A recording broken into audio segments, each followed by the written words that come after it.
Kozhikode നാഥാപുരത്ത് type 1 പ്രമേഹ രോഗിയായ 17-കാരി മരിച്ചു. ഏരത്ത് മുഹമ്മദ് അലിയുടെ മകൾ ഹീബ സുൽത്താനയാണ് മരിച്ചത്. വെറും 17 വയസ്സിലാണ് അന്ത്യം സംഭവിച്ചത്.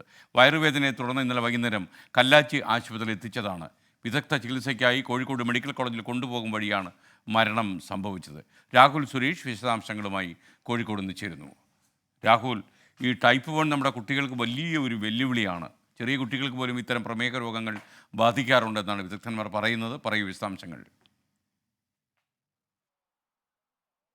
SKN അതിദാരുണമായ സംഭവമാണ് കോഴിക്കോട് നാദാപുരത്ത് ഉണ്ടായിരിക്കുന്നത്. ഈ കുട്ടി ടൈപ്പ് 1 പ്രമേഹ രോഗിയായിരുന്നു. ചെറുപ്പം മുതൽ തന്നെ ഇൻസുലിൻ്റെ സഹായത്തോടെയൊക്കെയായിരുന്നു മുന്നോട്ട് വന്നിരുന്നത്. അതിനിടയിലാണ് ഇന്നലെ രാവിലെയോടുകൂടി കുട്ടിക്ക് വയറുവേദന ഉണ്ടാകുന്നത്. തുടർന്ന് കല്ലാച്ചിയിലെ സ്വകാര്യ ആശുപത്രിയിൽ എത്തി ചികിത്സ നൽകിയിരുന്നു. പക്ഷേ ഉച്ചയ്ക്ക് ശേഷം ആരോഗ്യാവസ്ഥ മോശമായതോടെ വിദഗ്ധ ചികിത്സയ്ക്കായി കോഴിക്കോട് മെഡിക്കൽ കോളേജിലേക്ക് ട്രാൻസ്ഫർ ചെയ്തിരുന്നു.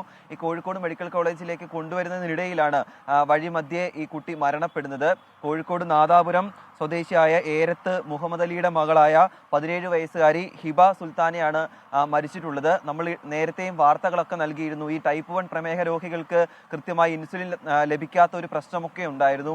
ഈ കുടുംബത്തിന് അങ്ങനെ എന്തെങ്കിലും ഇത് കിട്ടാത്ത പ്രശ്നം ഉണ്ടായിട്ടുണ്ടോ എന്നൊക്കെ ആരോഗ്യവകുപ്പ് നിലവിൽ പരിശോധിക്കുന്നുണ്ട്. എന്താണെങ്കിലും അതിദാരുണമായ സംഭവമാണ് ഇന്നലെ നാദാപുരത്ത് ഉണ്ടായിരിക്കുന്നത്. SKN. Thank you Rahul Suresh.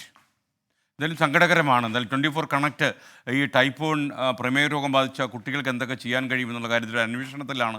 ഒരുപാട് പണമൊക്കെ ആവശ്യമുണ്ട്, ചികിത്സയ്ക്കൊക്കെ നല്ല ചിലവുണ്ട്. ഡോക്ടർ ജ്യോതി ദേവിനെ പോലെ ചില ഈ പ്രമേഹ രോഗ വിദഗ്ധന്മാരുമായിട്ട് നമ്മൾ സംസാരിച്ചിട്ടുണ്ട്. പറ്റുമെങ്കിൽ അദ്ദേഹം ഇപ്പോൾ കൊച്ചിയിലുണ്ട്. അപ്പോൾ അദ്ദേഹവുമായി ഇന്ന് ടെലിഫോണിൽ സംസാരിക്കാൻ കഴിയുമോ എന്ന് നമുക്ക് നോക്കാം.